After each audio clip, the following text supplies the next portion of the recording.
This is a national emergency alert issued by the United States Department of Homeland Security. Date, July 14, 1998, 3 a.m. EST. This is not a test. Multiple reports of unexplained disappearances have been confirmed in the following counties: Wexford County and East Hill District. Witnesses report hearing distorted speech, clicking noises, or their own name spoken by an unknown source shortly before vanishing. If you experience any of these symptoms, cease movement, remain silent, and do not respond to any sound, even if it imitates a loved one. Identified threat, unknown entity case designation, Echo 9. Humanoid figure reported.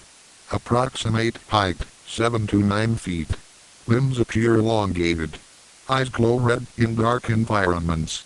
Presence may cause electronic interference or hallucinations, often accompanied by a series of rapid clicking or mimicry.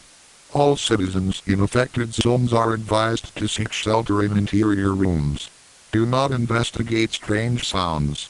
If you see a figure standing still in silence, do not look directly at it. Do not attempt to film or document the entity. This increases likelihood of engagement.